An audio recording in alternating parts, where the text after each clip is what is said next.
কুল্লু নাফসিন বিমা কাসাবাত রাহিনা, প্রত্যেকটা মানুষ মালিকের সামনে দাঁড়াইতে হবে। হিসাব না দিয়া সামনে আগানোর কোনো ব্যবস্থাও নেই। হিসাব দিতেই হবে, পাই পাই করে হিসাব দিতেই হবে। আমার যুবক ভাইরা, মালিক বলে বান্দা শুন, আমি কেন তোরে দুনিয়ায় পাঠাইলাম একবারও কি বালিশের সঙ্গে মাথা লাগাইয়া চিন্তা করছস? খাইবার জন্য পাঠাই নাই, ঘুমানোর জন্য পাঠাই নাই, মন গড়া জিন্দেগির জন্য পাঠাই নাই। বান্দারে, সবচেয়ে সম্মানী তরে বানাইছি, সবচেয়ে ইজ্জত তরে দিছি। ওয়ালাকাদ কাররামনা বানি আদম, আদমের চেয়ে সম্মান আর মর্যাদা আমি আল্লাহ কাউরে দেই নাই, কাউরে দেই নাই, কাউরে দেই নাই। ফেরেশতারে বানাইলাম আমি আল্লাহ, কিন্তু নূর দিয়া ফেরেশতা বানাইয়া, যে ফেরেশতা কোনোদিন গুনার মজা বোঝে না, গুনাহ কি জিনিস চিনে না, এমন ফেরেশতাকে আমি আল্লাহ তোর কদমে সেজদা দেওয়াইয়া তোরে সম্মানী বানায়া দিলাম, তোরে সম্মান দিয়া বানাইলাম। এমন কি তোরে সময় নিয়ে বানাইছি, ধীরে ধীরে বানাইছি, জটপট বানাই নাই। আসমান জমিন সূর্য চন্দ্র গ্রহ নক্ষত্র পাহাড় পর্বত সাগর নদী নালা খাল বিল কীট পতঙ্গ যা দেখি যা দেখি না সব আমি বানাইছি অনলি মাত্র 6 দিনে। 6 দিনে আমি অনলি মাত্র 6 দিনে বানাইলাম। আর মানুষ তুই মাত্র মাফলে হয় 3.5। ছোট্ট একটা মানুষ আমি তোরে কিন্তু জটপট করে বানাই না। 10টা মাস 10 দিন লাগাইয়া বান্দা তোরে বানাইছি, বানাইয়া এখানেই শেষ না। এই তুই যে সুন্দর করে তোরে বানাইছি, আমি 4টা কসম করছি তোর সুন্দরের বর্ণনা দিতে গিয়া। এই নূরের তৈরি ফেরেশতা, কিন্তু নূরের তৈরি ফেরেশতা সুন্দর আমি আল্লাহ বলি নাই। ফেরেশতা সুন্দর একবারও বলি নাই। আসমান সুন্দর, জমিন সুন্দর, সূর্য চন্দ্র সুন্দর, একবার কসম করে বলি না। কিন্তু মানুষ তোরে বানাইয়া 4টা কসম করে বলছি, তুই সুন্দর, তুই সুন্দর, তুই সুন্দর, তুই সুন্দর। সুবহানাল্লাহ। আল্লাহ এত সুন্দর করে তোরে বানাইয়া আমি দুনিয়ায় পাঠাইলাম পরীক্ষার হলে পরীক্ষা দেওয়ার জন্য হায়াত দিলাম। হায়াতেরও কসম করলাম, ওয়াল্লাহ সময়ের কসম। এই সময়টা তাফসীর কারকরা বলেন সময়ের কসম বলতে আমাদের হায়াতের কসম আল্লাহ বলছেন। হায়াতের কসম করছে, আমি তোরে যতটুকু হায়াত দিলাম সেই হায়াতের কসম রে বান্দা।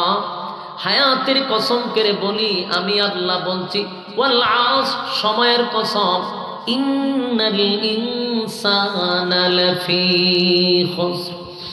আল্লাহ বলেন সময়ের কসম, নিশ্চয়ই তোরা ক্ষতিগ্রস্ত, নিশ্চয়ই তোরা ক্ষতিগ্রস্ত। ক্ষতিগ্রস্ত কেন আল্লাহ কসম কেনা বললেন ক্ষতিগ্রস্ত? কারণ আমাদেরকে আল্লাহ অনর্থক বানাই নাই, অকারণে বানাই নাই, নিষ্প্রয়োজনে বানাই নাই। আমাদের চলা ফেরা ওঠা বসা, আমাদের আখলাক আর চরিত্র দিক আল্লাহ বলেন তোরা ক্ষতিগ্রস্ত। এই ক্ষতিগ্রস্ত মালিক এমনে বলে নাই, কসম কইরা বলছে আমরা ক্ষতিগ্রস্ত। তাহলে এই জায়গা থেকে আমি আপনি কেমনে গো বেঁচে যাব? বাঁচার সুযোগ আছে না নাই? আছে। আল্লাহ রাগ কইরা কইছে কসম তোরা ক্ষতিগ্রস্ত, কিন্তু মালিকের যে মায়া দয়া বেশি, এই জন্য অপশন রাখছে 4টা। জোরে কোন কয়টা? 4 অপশন রাখছে। বলছি তোরা ক্ষতিগ্রস্ত, কিন্তু 4টা অপশন যদি পালন করস ওয়াদা দিলাম ক্ষতিগ্রস্ত হবি না। এই 4টা অপশনের মধ্যে সর্বপ্রথমটাই হলো ঈমান।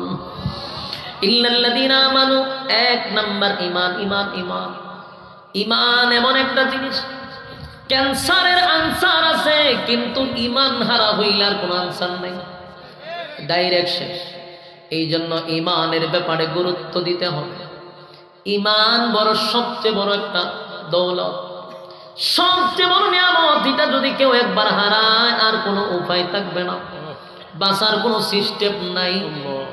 একবার যদি ঈমান হারা হইয়া মারা যান আর কোনোদিন জান্নাতের ঘ্রাণও পাবেন না, আশা তো দূরের কথা।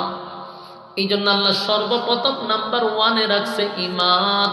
ইল্লাল্লাযীনা আমানু ঈমানান, আমার যুবক ভাইরা, যেই মাত্র আমরা ঈমান আনবো, ঈমানের উপরে অটল থাকবো, তখন আল্লাহ বলেন আমি পরীক্ষাও শুরু করে দিব। কারণ ঈমানদার ঈমানের পরীক্ষা দিয়েই তো জান্নাত পাবে। বিনা পরীক্ষায় আল্লাহ জান্নাত দিবে না রে। পরীক্ষা দিবে, কারণ এমন কোন নবী নাই, এমন কোন রাসূল নাই যাদেরকে আল্লাহ পরীক্ষা নেয় না। এ যুবক ভাইরা, বলুন, যত নবী রাসূল দুনিয়াতে পাঠাইছে, আহলে সুন্নাত ওয়াল জামাতের আকীদা হলো নবীরা হলো মাসুম। কথা হয় না দি? আমাদের আকীদা হলো নবীদের কোনো গুনাহ নাই, নবীরা মাসুম, তাদের কোনো গুনাহ নাই, তারা মাসুম। তাহলে নিষ্পাপ নবীদেরকেও আল্লাহ পরীক্ষায় ফলাইলো কেন?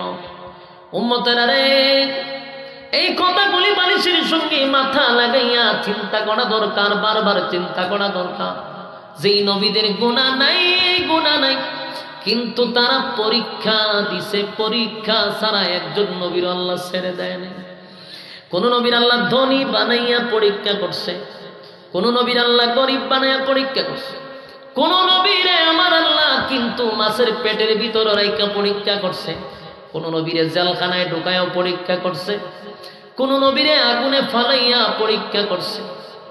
শত শত নবীদেরকে কোন নবীরে আল্লাহ অসুস্থ বানাইয়া পরীক্ষা করছে।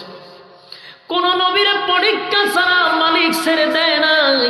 নিষ্পাপ নবীদেরকে যদি পরীক্ষা ছাড়া ছেড়ে না দেয়, তোমার আর আমার গুনার অভাব নাই, আকাম কুকামের অভাব নাই। নিজের দাবি করবা ইমানদার, আর আল্লাহ বুঝি বিনা পরীক্ষায় তোমার চিরস্থায়ী জান্নাত দিবে, এমন কথা তো পাগলেও বিশ্বাস করবে না। আমরা তো পাগল না, সবাই তালে ঠিক আছি, সবাই কিন্তু ঠিক আছি, কেউ পাগল না। নিজের বুঝ আমরা সবাই বুঝি, কথা হয় না দি? নিজের বুঝ সবাই বুঝি, পাগল না। আমরা পাগল না, আমরা সুস্থ। কিন্তু সুস্থ মানুষ ওই একটা কথা কেন বুঝি না? নবীদেরকে আল্লাহ বিনা পরীক্ষায় ছেড়ে দেয় নাই রে। তোমারে আমারে কেমনে আল্লাহ পরীক্ষা ছাড়া ছেড়ে দিবে? এই জন্য পরীক্ষার জন্য প্রস্তুতি নাও।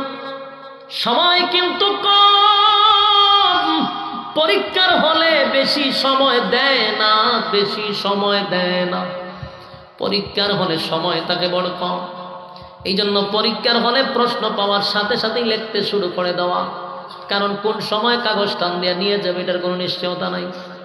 তাই আল্লাহ বলেন, দুনিয়া নামক পরীক্ষার হলে পাঠাইলাম আমি, কিন্তু পরীক্ষার মেয়াদ সহ পাঠাইছি, সময়ের মেয়াদ আছে। হঠাৎ করে আমি মালাকুল মউত আজরাইল পাঠায়া দিব, আর হলের ভিতরে একটা সেকেন্ডও থাকতে দিবে না। এই জন্য পরীক্ষার হলে আমরা ঢুকে গেছি। যখন বালেগ হইছি তখন পরীক্ষার হলে ঢুকছি। মৃত্যুর আগ পর্যন্ত আমাদের পরীক্ষা চলতে থাকবে। সাবধান, এই জগতের পরীক্ষায় যদি একবার কেউ ফেল মারে রে, দ্বিতীয়বার পাস করার কোনো সুযোগ নেই।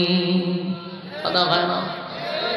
দুনিয়ার হলে যদি পরীক্ষায় একবার ফেল করে আরেকবার পাস করার আশা আছে, কিন্তু দুনিয়া নামক পরীক্ষার হলে একবার ফেল করলে আর জীবনে পরীক্ষার হলেও ঢুকতে দিবে না। আমার যুবক বাপ, হাতে পায়ে ধরে বলি, আপনাদের হাতে পায়ে ধরে বলি, গভীর রাত হয়ে গেছে, নুজুলে রহমতের দ্বার প্রান্তে আমরা চলে আসছি। কথাগুলি দিলের কান লাগায় শোনার চেষ্টা করি। এই পৃথিবীতে নবী রাসূলদেরকে আল্লাহ ছেড়ে দেয় নাই, পরীক্ষা ছাড়া ছেড়ে দেয় নাই। আইয়ুব নবীর নাম আপনারা শুনছেন, জাকারিয়া নবীর নাম শুনছেন, ইব্রাহিম খলিলুল্লাহর নাম শুনছেন। এমন কোন নবী নাই গো যাদেরকে পরীক্ষা নেয় না।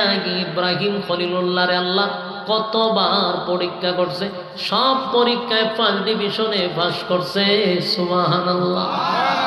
কোন পরীক্ষায় 99 না 100% নাম্বার পাইছে ইব্রাহিম খলিলুল্লাহ। ছেলে ইসমাইলকে কোরবানির সময় আল্লাহ পরীক্ষা নিছে, পাস করছে 100 নাম্বার পাইয়া। আগুনের মধ্যে পড়ে গেল, আল্লাহ কয় সেখানে গিয়ে 100 নাম্বার পাইছে। আবার সন্তানরে পাহাড়ে রাইখা, বিবি বাচ্চারে রাইখা উনি চলে গেলেন দূর, বহু দূর। পিছনে একবারও ফিরে তাকাইলেন না।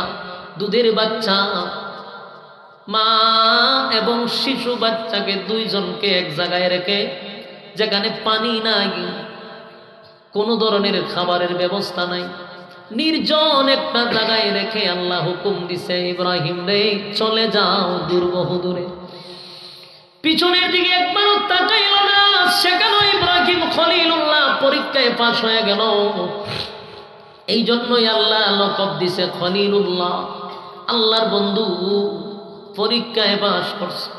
জাকারিয়া নবীর নাম শুনছেন, বহু বছর দাওয়াত দিল, কিন্তু উম্মতেরা দাওয়াত গ্রহণ করে না। উল্টা জাকারিয়া নবীরে মারার জন্য দৌড়ানো শুরু করলো। দৌড়াইতে দৌড়াইতে জাকারিয়া নবী একটা বিশাল গাছের সামনে গিয়া দাঁড়াইছে। গাছের কাছে গিয়া বলে, গাছ রে, পিছনে শত্রু বাহিনী, কি করা যায়? গাছ দুই মাঝখান দিয়া ফাঁক হইয়া বলে, পয়গম্বর আপনি আমার ভিতরে আসেন। যেই মাত্র ভিতরে ঢুকছে, গাছ আগের মতো ওনারে গিলে ফেলছে। জাকারিয়ার বাহিনী আইসা গাছের গোড়ায় তালাশ করে, কই রে জাকারিয়ারে কোথায় পাই না কেন? এখানেই ছিল, জাকারিয়া গেল কোথায়? কিন্তু এই মুহূর্তে মিস্টার ইবলিস মানুষের সুরত ধইরা কয়, আমি জানি কোথায়। বলে কই? কয় গাছের ভিতরে। দেশের মানুষ কয়, মেয়া ফাইজলামি করেন, এমনিতেই মেজাজ গরম। জাকারিয়া নবীর আজকে মারতে চাই, কিন্তু সে পলায়া গেছে। শয়তানে কয়টার ভিতরে আছে, এরা কয় বাইরিয়া ফিরের সামলা দিলাম। ফাইজলামি করেন মিয়া, গাছের ভিতরে কি মানুষ ঢুকতে পারে? রাগ ওটারই কথা, গাছের ভিতরে কি মানুষ ঢুকতে পারবে? কিন্তু শয়তান তো ডাইরেক্ট কইতে পারে না যে আমি মিস্টার ইবলিস। এত কয় না যে আমি শয়তান, এত ভালো মানুষের সুরত ধরছে। লাস্টে কয় কেমনে বিশ্বাস করাইতে পারে? ওই দেখেন গাছের ভিতরের বাহিরে একটা জাকারিয়া নবীর কাপড় বাইরে আছে, পাঞ্জাবির একটা শার্ট, গাছের ভিতর থেকে একটু বাইরে রয়েছে। দেখছেন ওইটা কেমনে সম্ভব? জাদু ভারে নাউজুবিল্লাহ কইতেন না। এই মিস্টার ইবলিস একবারও বলে না যে উনি আল্লাহর পয়গম্বর, ওনার মুজিজায় গাছ সরে গেছে। কয় জাকারিয়া নবী জাদু জানে। এখন এরা বিশ্বাস হইতে পারে। কাপড়ও দেখা যায় পাঞ্জাবি পরা ছিল। এখন জাকারিয়া পয়গম্বরকে তারা মারার জন্য প্রস্তুতি নিল। খরাত চিনেননি? কথা নবী যাওয়া জলে খরাত চিনে না তো, এটা কোথা দিয়ে ফোন লাগে কেন? খরাত লই আইসে গাছ কাটতে। চিন্তা করেন এই উম্মত কত জাহেল, তারা নবী মেরা লায়, কি পরিমাণ খারাপ ছিল। খরাত লই আইসে গাছ মাঝখানে দুই পাট করে। জাকারিয়া আলাইহিস সালাম গাছের ভিতরে, আর তারা বাহির দিয়া খরাত দিয়া দুই ভাগ করব। যেই মাত্র খরাত সামনের দিকে এইভাবে নিতেছে, আস্তে আস্তে আওয়াজ জাকারিয়া নবীর কানে আসতেছে। জাকারিয়া নবী দেখে খরাত যেইভাবে সামনে আগাইতেছে, মাথা দুই ভাগ করে লেবে নিশ্চিত। এবার জাকারিয়া নবী বলেন, মালিক আমার আপনি বাঁচান। সুবহানাল্লাহ। আল্লাহ বলেন, জাকারিয়া বেঁচে গেলি, বেঁচে গেলি। যদি তুই আমার শরণাপন্ন না হইতি, তোর নবুয়ত আমি চিনায়া নিতাম, আমি তোমার নবুয়ত চিনায়া নিতাম। শয়তানও এটাই চাইছিল। শয়তান তো মারাত্মক পণ্ডিত, জ্ঞানী, এ জানে গাছের ভিতরে। জাকারিয়া নবী গাছের কাছে সাহায্য চাইছে, গাছের ভিতরে যেহেতু ঢুকছে, এখন যদি জাকারিয়া নবীরে হত্যা করে উনি বেঈমান হইয়া মারা যাবে, এটা শয়তান বুঝতে পারছে। যেই মাত্র করাত আসছে, জাকারিয়া নবীর ভিতরে আল্লাহর কাছে আশ্রয় চাইছে। আল্লাহ কয়, জাকারিয়া রে, আমারে টাকার কারণে নবুয়ত বহাল রাখলাম, ছিনায়া নিব না, কিন্তু একটা টু শব্দ করবি না। ও জাকারিয়া, গাছের কাছে সাহায্য চাওয়ার আগে আমি আল্লাহর কাছে কেন চাইলি না? কেন একবারও বললি না মালিক আমারে বাঁচান গো? আমি আল্লাহরে কেন বললি না? গাছের কাছে কেন সাহায্য চাইলি? চাইলি তো চাইলি, আবার আমি আল্লাহরে যেহেতু স্মরণ করলি, আমি তোর নবুয়ত নিব না রে জাকারিয়া। কিন্তু আমি আল্লাহর ওয়ার্ডার হলো, একটা টু শব্দ করবি না। এই মুহূর্তে তোর মাথার উপর করাত চলবে, দুই টুকরা করবে রে জাকারিয়া তড়ে, কিন্তু হা হু করবি তো নবুয়ত ছিনায়া নিব। জাকারিয়া নবী বুঝতে পারছে আমার উপরে পরীক্ষা চলতেছে, আল্লাহ জাকারিয়া নবীর উপরে পরীক্ষা চালায়া দিল। জাকারিয়া নবী একেবারে দাঁড়ায় আছে, করাত মাথার উপর দিয়া চলতেছে। বলুন এটা কি স্বাভাবিক কথা? করাত যদি এইভাবে চলতে থাকে, একটা আছে একসাথে মাইরা লাইছে এমনটা নয়, করাতটি আস্তে আস্তে খাড়ে। এই অবস্থায় জাকারিয়া নবী ঠু শব্দটাও পড়ে নাই, কারণ মালিকের নিষেধ। পরীক্ষা চলতেছে, জাকারিয়া নবীও পরীক্ষায় 5 ডিভিশনে পাস করছে, নাম্বার কম পায় নাই। আল্লাহ বলেন পরীক্ষা ছাড়া আমি কাউরে ছেড়ে দেই নাই। যুবক ভাইরা আমার, আপনারা জানেন হযরত সুলাইমান পয়গম্বরকে আল্লাহ পরীক্ষা করছে রাজত্ব দিয়া। এত রাজত্ব দিছে, পৃথিবীর শুরু থেকে নিয়ে আজ পর্যন্ত এত বড় রাজত্ব আল্লাহ কেউরে অতীতেও দেয় নাই, কিয়ামত পর্যন্ত আর কাউরে দিবে না। এত বড় রাজত্ব সুলাইমান নবীরে দিছে। গোটা পৃথিবীর বাদশা ছিল সুলাইমান নবী, শুধু মানুষের বাদশা নয়, সুলাইমান নবী ছিল জিন্নাতের নবী, সমস্ত কিছুর নবী ছিল। সুলাইমান নবীর আল্লাহ এত বড় বাদশাহী দিয়া পরীক্ষা করছে। সুলাইমান নবীর বউ ছিল 300। সুবহানাল্লাহ কি বাড়ি দিয়ে কইবে? আপনারা আওয়াজ এখন কিতা কইতাম কোন চায় যাক অন নিচে লাইন মালা আপনার মুরব্বীরা আছেন এটা কইতাম মোহন বালা কইলা বউ আজিল কয়টা কার সুরে পাল 300 এক বই রাখতারা না 300 বই ন সুবহানাল্লাহ কয়টা একটা দুইটা নি 300 বউ এক বউর কাছে একদিন গেলে 300 দিন লাগবে আরেক বউর কাছে যাইতে মানে 1 বছর লাগবে শেষের বউর কাছে যাইতে কথা না আল্লাহ রাব্বুল আলামিন সুলাইমান নবীর 300 বউ দিছিল ওনার বান্দি ছিল 700 বান্দি 300 বউ 1000 তারপরে আল্লাহ বলেন সুলাইমান রে আমি পক্ষী কুল ছিল ওনার বাহিনী জিন্নাতরা ছিল ওনার বাহিনী মানুষ ছিল ওনার বাহিনী এত বড় রাজত্ব দিছে সুলাইমান নবীর আল্লাহ একটা বিমান দিছে বিমান দিয়া তেল ছাড়া পানি ছাড়া বিমান উঠতো 1 লক্ষ যাত্রী নিয়া এখন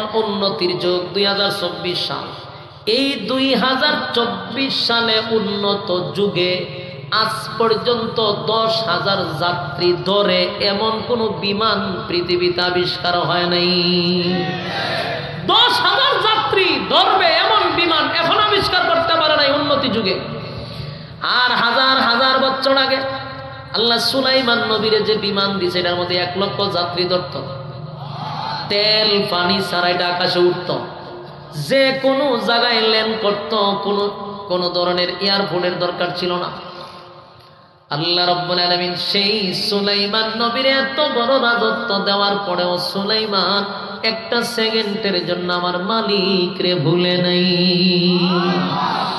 কিয়ামতের কঠিন ময়দানে মানুষ যখন বলবে আল্লাহ আমি ব্যস্ত ছিলাম গো আমি তো এলাকার চেয়ারম্যান ছিলাম আমি সর্দার ছিলাম মাতব্বর ছিলাম মেম্বার ছিলাম আমি এমপি ছিলাম মন্ত্রী ছিলাম আমি শেখ হাসিনা ছিলাম আল্লাহ কয় তাহলে শেখ হাসিনা তুই কয়টা দেশ চালাইছ আল্লাহ বাংলাদেশ একটা চালাইছি বাংলাদেশ ছোট মোটো একটা দেশ যেই দেশ লইয়া দাদায় আমার জামাই টানাটানি করে কথা হয় না আল্লাহ সেদিন জিগাইব হাসিনা বল কত বড় দেশ চালাইছ কয় ছোট্ট একটা দেশ চালাইছি এই দেশের উপরে আমার জামাইয়ের যে কিলুপ মাঝে মধ্যে টান মারতো চায় জামাইয়ের বাড়ির বরযাত্রীরা চট্টগ্রাম নিত চায় কথা ঠিক নেই এই দেশ চালাইতে গিয়ে আমি হাজার হাজার মানুষ মারতে হইছে আমার কত মানুষ যে মারছি বাংলাদেশটা থাকার জন্য আলেমদেরকে জঙ্গি বানাইছি জঙ্গি নাটক সাজাইয়া বারবার ক্ষমতায় থাকার চেষ্টা করছি আয়নাগর বানাইছি কিন্তু মালিক সব বানাইয়াও লাস্টে জুতার বাড়ি খাইয়া জামার বাড়ি গেছি সংসার করতে পারছি না আল্লাহ কয় তুই বাংলাদেশ চালাইয়া পারলি না আল্লাহ বুশারে জিগাইব আল্লাহ ট্রাম্পরেও জিগাইব আল্লাহ জো বাইডেনরেও জিগাইব ওয়াং সাং সুচিরেও জিগাইব এরপরে আমরার প্রধানমন্ত্রীর জামাইরেও জিগাইব এক দুনিয়াতে কি করছিলি কয় আল্লাহ আমি দেশ চালাইতে গিয়ে ব্যস্ত ছিলাম কেউ কয় আমি প্রাইম মিনিস্টার, কেউ কয় প্রেসিডেন্ট, কেউ কয় আমি এমপি মন্ত্রী, কেউ কয় চেয়ারম্যান। আমি ব্যস্ত ছিলাম তাই আপনার গুনামি করতে পারি নাই। আল্লাহ কয় তাই নাকি? বলে হ, দাঁড়ায় থাক। কিছুক্ষণ পর আল্লাহ বলবে সুলাইমান রে তুমি কোথায়? বলে আল্লাহ আমি হাজির। আল্লাহ কয় দেখ চিনস নি? না চিনি না। চিনবে কেমনে? চিনবে কেমনে? আকাম কোকাম নিয়ে ব্যস্ত ছিলি, আমার সুলাইমান রে চিনবি কেমনে? তাকায় দেখ তুই ছোট্ট একটা দেশের মেম্বরা ছিলি, চেয়ারম্যান ছিলি, এমপি ছিলি, মন্ত্রী ছিলি, তাই তোর ব্যস্ততায় আমি আল্লাহরে ডাকতে পারস না। আমার সুলাইমান রে আমি গোটা পৃথিবীর বাদশা বানায়া দিলাম, বউ বানায়া দিলাম, যেন ব্যস্ত বেড়ে যায়। 300 বউ দিলাম আমি, তারে এতগুলা জিনিসের দায়িত্ব দিলাম, এমনকি পাখিরাও ওনার কথা শুনত, পিপিলিকাও কথা শুনত। এত ব্যস্ত বানায়া দিছি আমার নবীরে, কিন্তু এত ব্যস্ততার মাঝেও আমি আল্লাহরে ভুলে নাই। আর তুই একটা চেয়ারম্যান হইয়া আমি আল্লাহর সামনে দাঁড়ায়া বলস তোর সময় ছিল না, সময় ছিল না। আল্লাহ হইব ফেরেশতারা রে জুতাটা হইয়া সিরা জুতা দাদা ঘন্টারে বাইরা, জনমের বাইরা নি বাইরা, শেখ হাসিনারও বাইরা, মুদ্দারও বাইরা, জুতা দা বাইরা জিগা যে তোরে আমি আল্লাহ গোটা পৃথিবীর রাজত্ব দিলাম সুলাইমান রে, আর তোরে সামান্য দেশ দিয়ে তুই সময় পাস না। কন ভিড়াই বনি কথা কই না, আধা ঘন্টার নিচে না, জুতা দা খালি বাইরে।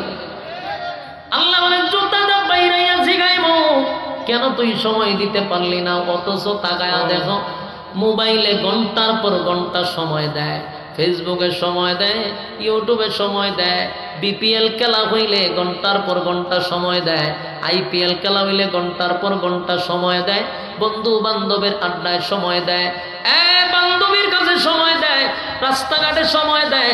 সময়ের অভাব নাই, অভাব শুধু আল্লাহর বেলা। আল্লাহ হয় আমার সুলাইমান রে এত বড় রাজত্ব দিয়েও বলল না। গেল একদল, আরেক দল আয়া কইব আল্লাহ তুই কেন? আল্লাহ জিজ্ঞেস তুই কি তা গোলামি করছত না?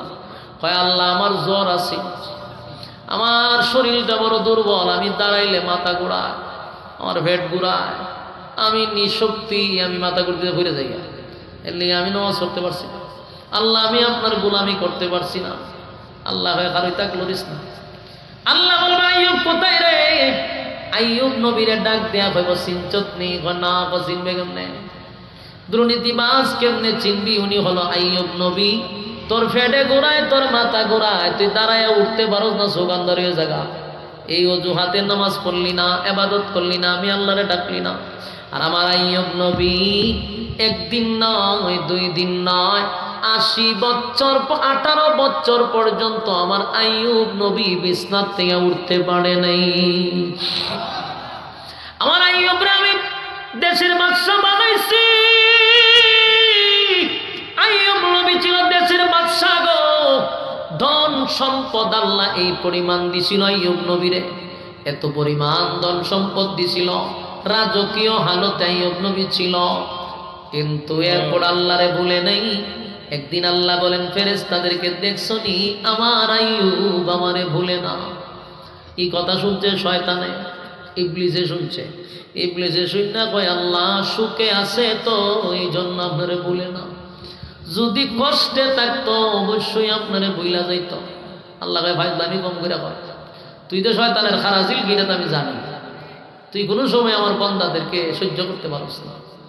কিন্তু শয়তান কয় মালিক আমি চ্যালেঞ্জ করলাম, যদি মুসিবতে পড়ে আপনারে ভুলে যাবে। আল্লাহ কয় তোর চ্যালেঞ্জ গ্রহণ করলাম। এই সুযোগে শয়তানে পরীক্ষা শুরু করেছে। শয়তানে আমার স্পেশাল কিছু ক্ষমতা দেন। আল্লাহ কয় দিলাম। শয়তান ক্ষমতা পাইয়া আইয়ুব নবীর সমস্ত উটের ফাল ধ্বংস করে দিছে। হাজার হাজার উট ছিল, উটগুলা নিমিষেই ধ্বংস করে দিছে। আইয়ুব নবীর কাছে খবর আসছে হুজুর কিয়ামত ঘটে গেছে। বলে কি? বলে সব উট একসাথে মারা গেছে। আইয়ুব নবী কয় আল্লাহর দেওয়া মাল আল্লাহ নিছে, আমার কোনো অভিযোগ নাই, কোনো অভিযোগ নাই। জুরে কোন সুবহানাল্লাহ। ওই এরা কিতার লাগে ওঠো, বিড়ি খাইবেলে উঠিনি, হ্যাঁ বিড়ি খাওয়ার অর্থ জানি বেজ্জতি করিলে মহন হইলাম বেজ্জতি হন। দেখছেন নি খারবারটা? আর আরে ঘরে 10 মিনিট সময় ওয়াজ চলবো তে হেবাটা কেড়ে উঠতে যখন স্লোগান নম্বর লেগে উঠতেছে দেলাই তুমি স্লোগান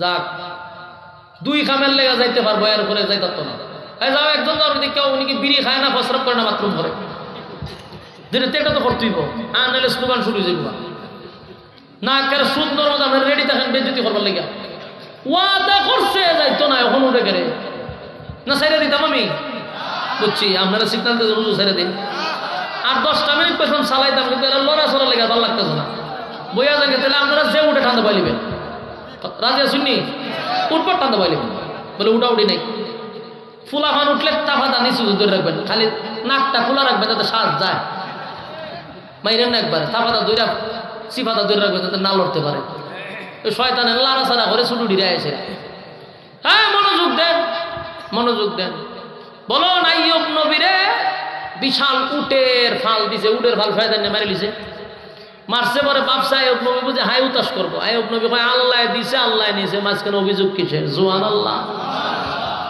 কিছুক্ষণ পরে শয়তান দৌড়াইয়া গিয়া বেড়ার পালের মধ্যে আগুন লাগাইয়া সব বেড়া মেরে লিছে আইয়ুব নবীর কাছে খবর আসছে হুজুর বেড়ার ফালও শেষ আইয়ুব নবী কয় অসুবিধা নাই আল্লাহর মাল আল্লাহ নিছে এইভাবে যত ধন সম্পদ ছিল সব শয়তান ধ্বংস করে দিল এবার কৃষি ওই এলাকার মানুষ কৃষি করতো সমস্ত কৃষিকে ধ্বংস করে দিচ্ছে সমস্ত কৃষকরা আইয়ুব নবীর রাজপ্রাসাদের সামনে আন্দোলন শুরু করছে কারণে দেশের বাদশাহ আমরা কৃষি সব খেয়ালাইছে বুকে আইয়ুব নবী বুঝতে পারছে আমার উপরে পরীক্ষা চলতেছে কোনো সন্দেহ নাই তাই আইয়ুব নবী বলেন আমার আল্লাহ দিছে আমার আল্লাহ নিছে মাঝখানে কোনো অভিযোগ নাই তোমরা টেনশন কইরো না রিজার্ভ পান্টে এই পরিমাণ সবজি আছে আরো 3 বছর খাইতে পারবা সুবহানাল্লাহ এই কথাও শয়তান না শুনছে শয়তান না কয় কিতা রিজার্ভ পান্ট আছে রিজার্ভ পান্টটা হাইতেছে রিজার্ভ পান্টকে আগুন লাগাই দিছে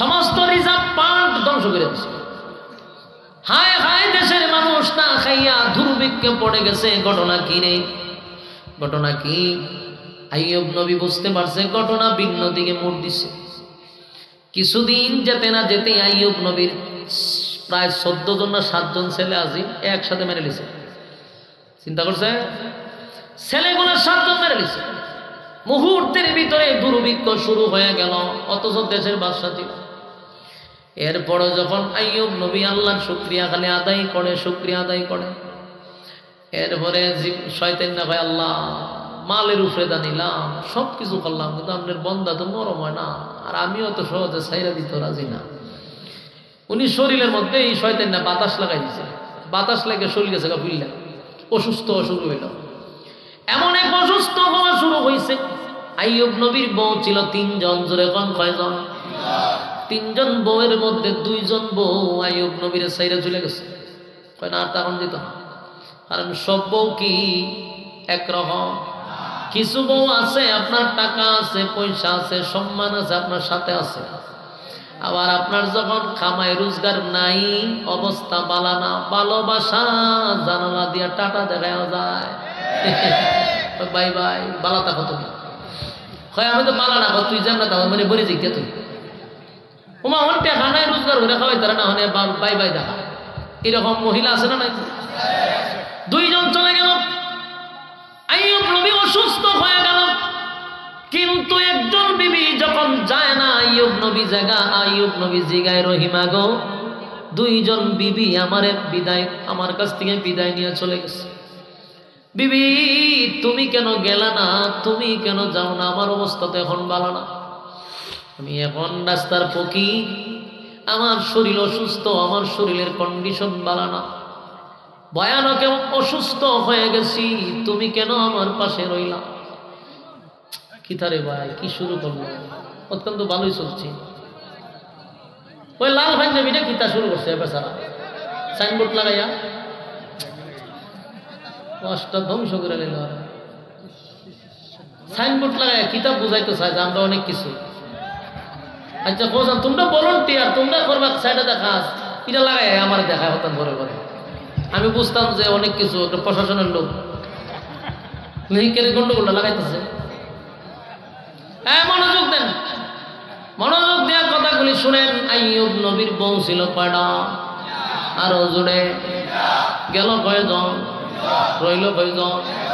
একজন, তিনি হলেন রহিমা। আইয়ুব নবী বলেন, রহিমা গো, দুইজন বিদায় হয়ে গেল, তুমি কেন আমার পাশে বসে রইছ? রহিমা বলেন, স্বামীর স্বামী, হ্যাঁ, আপনি ছিলেন দেশের বাদশাহ, আমি ছিলাম দেশের রানী। আমার কোনো দিক দিয়ে সম্মান কম ছিল না, আমার ইজ্জত কম ছিল না, আমি বাদশার বউ রানী ছিলাম। সুখের সময় ছিলাম, দুঃখের সময় কি আমি আপনাকে ছেড়ে চলে যাব? এটা কেমনে হয়? সাউন্ডটা কমাইছে। সুখের সময় ছিলাম, দুঃখের সময় বুঝি চলে যাব, এটা তো হয় না। এই জন্য একটা কথা আছে, দেখবেন, গ্রামগঞ্জের কথা, জাতের মেয়ে কালো বালো, নদীর পানি গোলাও বালা, হয়নি? এই জন্য জাত দেখে বিয়া করো, এটা রাসূলের কথা, বংশ দেখে বিবাহ করো। ভালো বংশের মেয়ে হলে স্বামীর খেদমত করবে, স্বামী ছেড়ে চলে যাবে না। বংশ বালা না হইলে এখানে 2 দিন হিগানো, 2 দিন হিগানো, এটা 12 ভাতারি। তুই দৌড়াদৌড়ি বলস কেন? দৌড়াদৌড়ির মধ্যে শান্তি আসেনি? লাঞ্ছনার জীবন, বিজ্জতি জীবন, বেহায়াপনার জীবন। এই জন্য জাতের মেয়ে কালো মানব। আইয়ুব নবীর বউ রহিমার বংশ মারাত্মক। জানেন উনি কার মেয়ে? উনি হলেন ইউসুফ নবীর ছেলের ঘরের নাতনি, মানে ইউসুফ নবীর নাতনি, ছেলের ঘরের মেয়ে। সুবহানাল্লাহ। ওই কারিম ইবনে কারিম ইবনে কারিম, ও একেবারে মেন জায়গা, নবী বংশের মেয়ে। সুবহানাল্লাহ।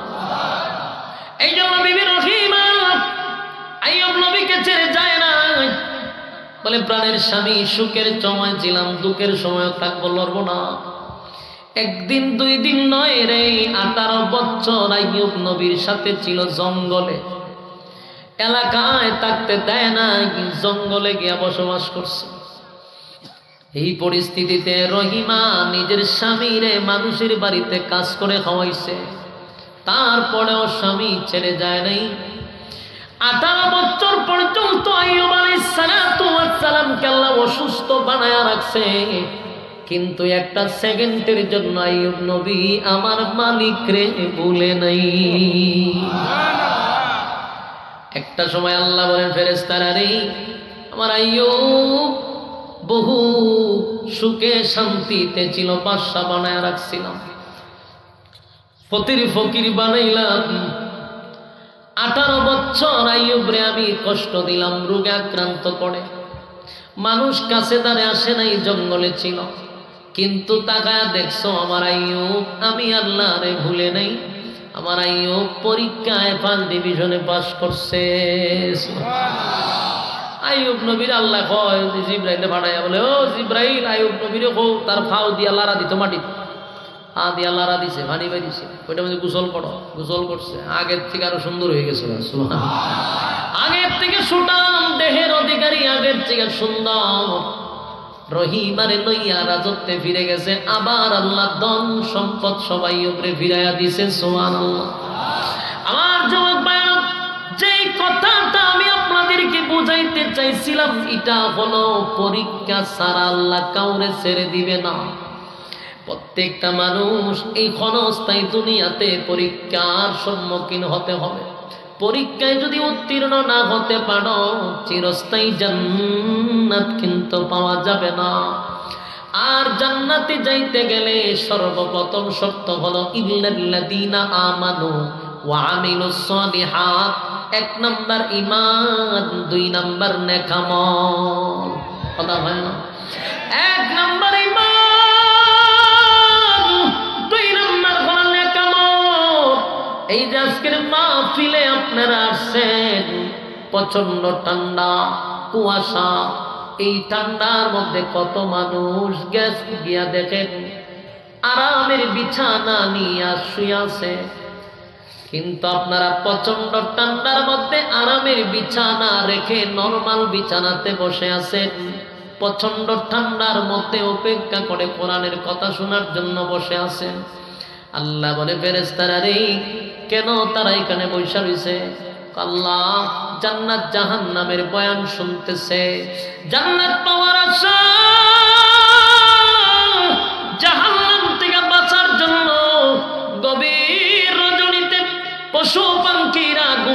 গেছে রে। মানুষ আরামের বিছানা নিয়ে স্ত্রী পুত্র লইয়া ঘুমায় আছে, কিছু বান্দারা ঠান্ডার মধ্যে বসে বসে আজকে দিনের কথা শোনার জন্য বৈশা আছে। আল্লাহ বলেন এরা কি আমার জান্নাত দেখছে? না মালিক, তারা জান্নাত কোনো সময় দেখে নাই, জাহান্নামের শাস্তি দেখছে। না মালিক, জাহান্নামের শাস্তিও দেখে নাই। আমার বান্দাগুলি জান্নাত দেখে নাই, জাহান্নামও দেখে নাই, তারপর আরামের ঘুম হারাম করে নরমাল বিছানায় বসে বসে কোরআনের কথা শুনে।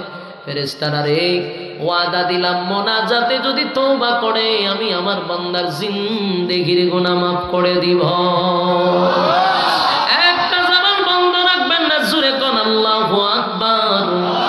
আমার যুবক ভাইয়া ডাইকানে বসার কারণে লস নাই। এই যে বৈশা রইলেন, যতগুলা আয়াত আমি আপনাদের সামনে বলছি, প্রতিটা অক্ষরে অক্ষরে 10টা করে নেকি আমল নামায় আল্লাহ দিয়া দিছে। একটা নেকি হাসরের মাঠে কেউ কাউরে দিবে না, কেউ কারো একটা নেকি দিবে না। মা সন্তানকে একটা নেকি দিবে না, বাবা সন্তানকে একটা নেকি দিবে না। যেই মা বাবা সন্তানের জন্য এত পাগল, একটা মশার কামড় যদি সন্তানরে দেয় রে, মা সারা রাত ঘুমাইতে পারে না। আমার ছেলেটারে মশায় কামড় মারছে, কতক্ষণ পরে তাকায়া দেখে সন্তান রে মশায় ধরছে কিনা। তার মানে একটা মশার কামড় মা বরদাস্ত করতে পারে না। এত মায়ার, এত মহব্বত, এত ভালোবাসা মার ভিতরে আল্লাহ ঢেলে দিল। কিন্তু সেই মা হাসরের মাঠে সন্তানকে চিনার পরেও বলবে, এ আমি দুনিয়াতে বিয়েই বসি নাই, আমার কোনো সন্তান ছিল না।